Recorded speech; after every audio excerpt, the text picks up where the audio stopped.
कहा जाता है कि भगवान के बाद अगर किसी के पास अगर दृढ़ निश्चय है वो मानव में है, देवता में भी नहीं है। मानव जब जोर लगाता है पत्थर पानी बन जाता है। पूजनीय गुरु जी ने जब ये कार्यक्रम ये अभियान शुरू किया था तो इन्होंने अकेले ही शुरू किया था।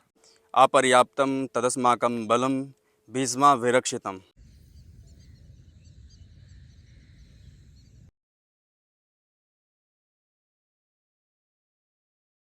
तो आप लोगों को जय श्री राम, जय राम, जय जय राम।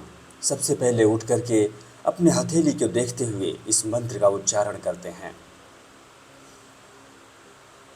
इसके बाद धरती माता जी का चरण स्पर्श करते हैं। इसके बाद तुरंत जल ग्रहण करते हैं। इसके बाद वस्त्र आदि धारण करके स्नान के लिए गंगा मैया जी के तट की ओर निकल जाते हैं।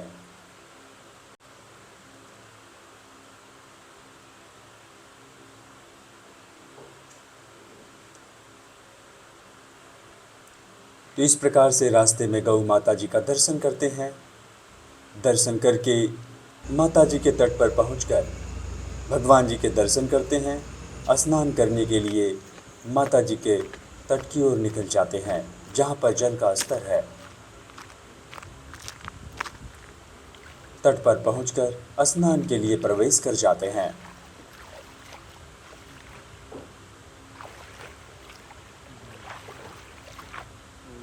माता जी को प्रणाम करते हैं। प्रणाम करके माता जी में डुबकी लगाकर स्नान करना आरंभ करते हैं।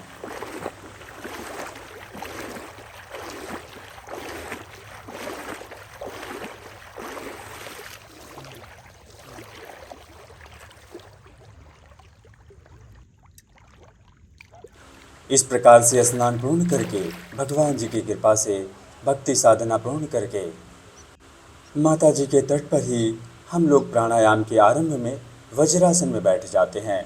इसके बाद अनुलोम विलोम प्राणायाम करते हैं। फिर इसके बाद वीरासन का अभ्यास करते हैं। इसके बाद ज्ञान मुद्रा का अभ्यास करते हैं। फिर इसके बाद कपालभाति प्राणायाम करते हैं। फिर इसके बाद भ्रामरी प्राणायाम करते हैं। फिर इसके बाद शून्य मुद्रा का अभ्यास करते हैं। अभय मुद्रा का अभ्यास करके आज का प्राणायाम यही समाप्त करते हैं। इसके बाद हम लोग अपने शरीर की अलग अलग तरीके से स्ट्रेचिंग करते हैं। तो आज का जो प्राणायाम है, व्यायाम है, माता जी के तट पर ही कर रहे हैं, माता जी की गोद में कर रहे हैं। यहाँ पर बहुत ज़्यादा जगह भी है और यहाँ पे करने में एक अलग ही आनंद आता है, क्योंकि इतनी शुद्ध वायु है और माता जी की गूंज है। ये परम आनंद है और ऐसे आनंद हम अपने जीवन में लेते रहेंगे। तो इस प्रकार से अपने शरीर की अच्छे तरह से हम स्ट्रेचिंग करते हुए आगे बढ़ेंगे। और बैठिए, आँख बंद करिए।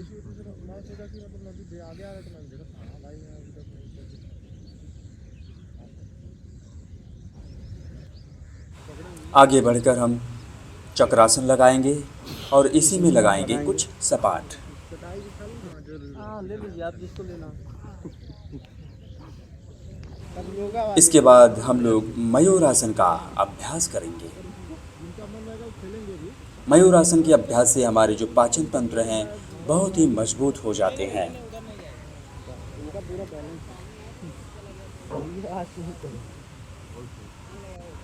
इस प्रकार से स्ट्रेचिंग पूरी करके हम लोग व्यायाम की ओर आगे बढ़ जाते हैं। तो व्यायाम की शुरुआत सबसे पहले हम लोग साधारण सपाट से करते हैं।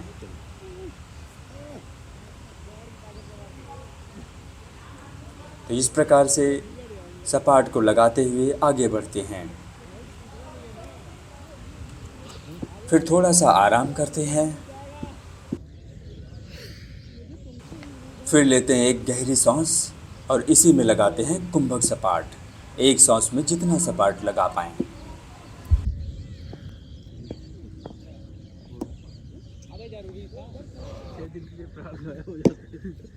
शरीर को आगे खींचेंगे। इसके बाद लगाते हैं हम लोग स्कैपुला सपाट। इसमें जो है हमें आराम आराम से ऊपर आना होता है, फिर आराम आराम से नीचे जाना होता है।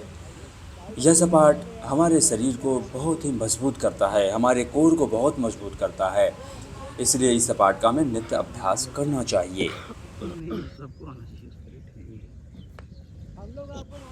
इसके बाद लगाते हैं हिंदू सपाट।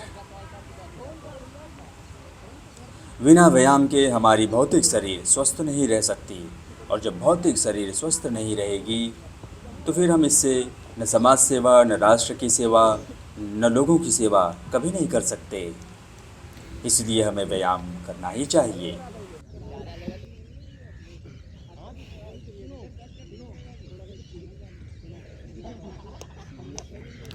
इसके बाद अलग अलग तरीके से अपने शरीर को बैलेंस करते हैं।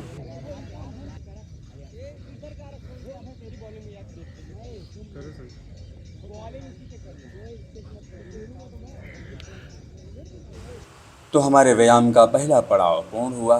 इसमें हम अब कमर के लिए सपाट लगाएंगे और अपने कंधे के मजबूती के लिए सपाट लगाएंगे।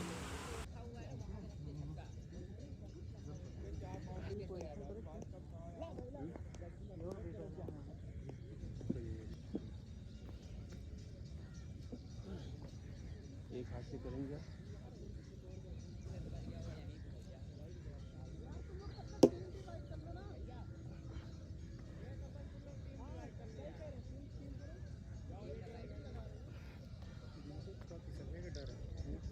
ऐसे करेंगे, इतना पाएंगे, ऐसे रखेंगे, फिर ऐसे आएंगे, खड़े होंगे, ऐसे रखेंगे, ऐसे रखेंगे। इसे हमारा ये मजबूत हुआ।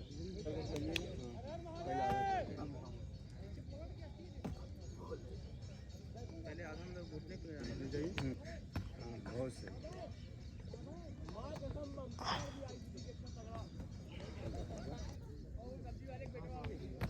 सही है। और इसमें रखेंगे ऐसे, आ जाएंगे। चलिए। ठीक है, बढ़िया बढ़िया।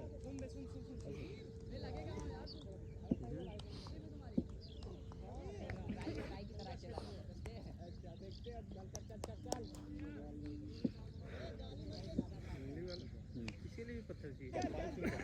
आइए। नहीं टूटे, टूटेगा तो जोड़ दिया जाएगा।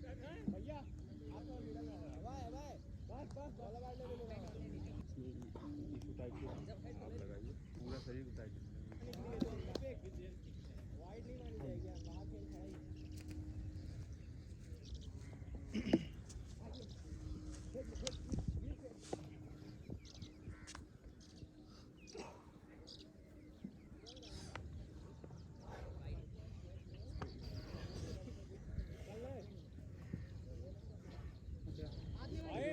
बताइए। नहीं सही लगा। ये वापस जो है अच्छा लगेगा। सही है। नहीं ठीक। अरे मजबूत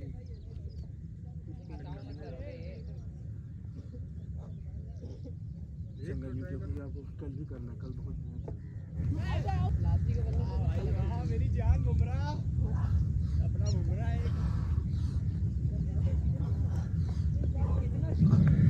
नहीं कभी ना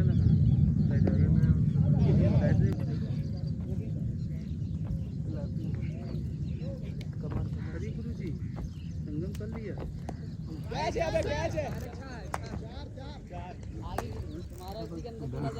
डबल में सिंगल ही लगाइए। डबल में बिल्डिंग यार, बिल्डिंग यार।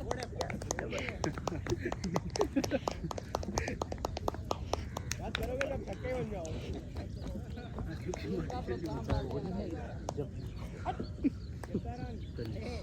पैर में पैर से ध्यान देना चाहिए। अब रहने दीजिए। बंद हो गई। बहुत सही बहुत सही। बहुत सही भैया, बहुत सही। बहुत बढ़िया। विवेक जी इतना अच्छा कोई नहीं। बैठिए। विवेक जी तो पूरा दुर्गा जी अवतार लेते हैं। हल्का पाँच बढ़ाइए, हल्का हल्का से बढ़ा दीजिए पाँच। अपना गिरी है, कुछ हम गिरा दी। जब हमारी शरीर पूर्ण रूप से थक जाती है तो इसमें लगाते हैं 100 से अधिक दंड। इस समय 100 से अधिक दंड लगाने का एक अलग ही अनुभव, आनंद और महत्व होता है।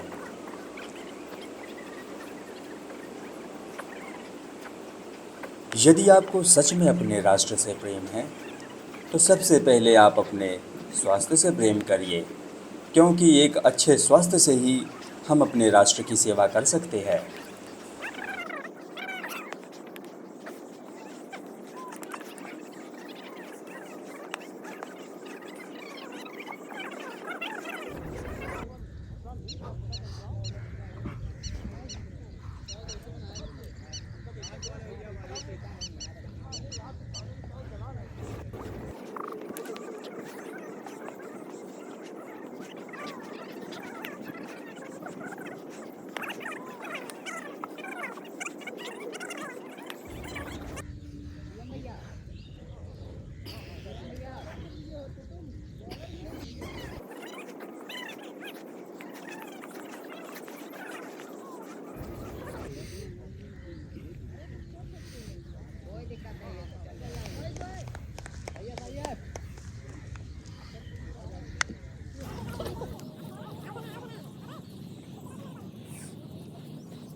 आराम तो है, कोई दिक्कत नहीं। रहिए। 6 7 8 22 23। ठीक है। इसके बाद हम लोग करते हैं बत्तख की दौड़। चलना है, चलना है। नहीं नहीं, ठीक है ठीक है।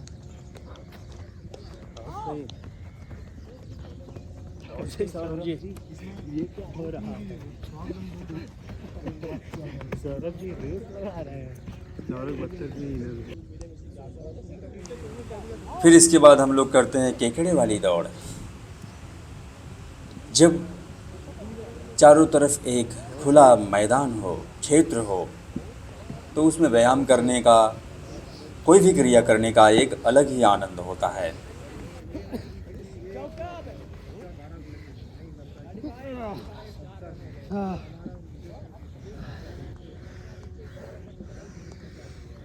श्रीमद् भगवद गीता का अध्याय 1 श्लोक नंबर 10 कुछ इस प्रकार से है। अपर्याप्तम तदस्माकं बलम भीष्मा विरक्षितम पर्याप्तम त्विदमे तेषां बलम भीमा विरक्षितम। जो कौरवों की सेना थी वो गंगापुत्र भीष्म जी के द्वारा रक्षित थी, इसलिए वह सभी प्रकार से वह सेना अजेय थी। उधर जो पांडव जी की सेना थी वह जो है भीम जी के द्वारा रक्षित थी, इसलिए वह भी सेना पूर्ण रूप से जीतने के योग्य थी, क्योंकि धर्म उन्हीं के पक्ष में था। आज का टॉपिक सर रहेगा डेडिकेशन, दृढ़ निश्चय शक्ति, इच्छा शक्ति, मजबूत इच्छा शक्ति। देखिए, जो दृढ़ निश्चय है, कहा जाता है कि अगर बात की जाए तो भगवान नारायण ने ये जो दृढ़ निश्चय है, अगर कहा जाता है कि भगवान के बाद अगर किसी के पास अगर दृढ़ निश्चय है वो मानव में है, देवता में भी नहीं है। तो हमारे पास यही दृढ़ निश्चय ऐसी शक्ति है जिससे हम हर चीज़ को छोटा कर सकते हैं। यहाँ तक हिमालय तो हमसे बहुत बड़ा होता है, लेकिन जब हम दृढ़ निश्चय से उसके सामने डिगते हैं ना, तो हिमालय हमारे सम्मान के लिए बहुत अपने आप को छोटा कर लेता है। तो हमें हमेशा अपने दृढ़ निश्चय का प्रयोग करना चाहिए। जब भी हमारे कदम भटकें तो वहाँ पे हमें अपने अंदर दृढ़ निश्चय करना चाहिए कि हम तो इससे भी बड़े हैं, इसलिए उन चीज़ों से हमें आगे निकल जाना है। और इसी प्रकार से जो है हम अपने जीवन में बहुत सारी जो बाधाएं आती हैं आगे निकल सकते हैं। तो इसलिए हमारा सबसे बड़ा जो मित्र है, साथी है, वो क्या है? दृढ़ निश्चय हमारा। इसलिए हमें हमेशा अपने संकल्प शक्ति को अच्छी रखनी है और अपने निश्चय को बनाए रखना, दृढ़ रखना है। धन्यवाद सौरभ जी। जैसा कि हमारे पूजनीय गुरु जी ने बताया दृढ़ निश्चय के बारे में, हम थोड़ा उसको आगे विस्तारित करना चाहेंगे दो पंक्तियों के साथ। मानव जब जोर लगाता है, पत्थर पानी बन जाता है। जब आदमी दृढ़ निश्चय शक्ति से कोई भी काम शुरू करता है तो वो असंभव नहीं है। आदमी जो है पर्वतों को भी काट कर रास्ता बना सकता है। इस वजह से हमें किसी भी कार्य को करने के लिए अपने इच्छा को दृढ़ शक्ति रखना चाहिए, मजबूत रखना चाहिए। इससे हम किसी भी लक्ष्य को आसानी से प्राप्त कर सकते हैं, वो चाहे कोई भी लक्ष्य हो। किसी भी लक्ष्य को प्राप्त करने के लिए दृढ़ इच्छा शक्ति बहुत ही ज़रूरी है, बिना इसके नहीं हो सकता पूरा। धन्यवाद सर। सर, दृढ़ निश्चय के लिए सबसे ज़रूरी है कि अपने ऊपर विश्वास रखना। सबसे पहले अगर हमने कोई लक्ष्य बना लिया है तो उसके प्रति एकदम हमको मतलब पॉजिटिव रहना है और अपने मन में विश्वास, मतलब लोगों के बातों के ध्यान नहीं देना है और अपने ऊपर विश्वास करना है कि हमको ये कर लेंगे तो कर लेंगे। धन्यवाद।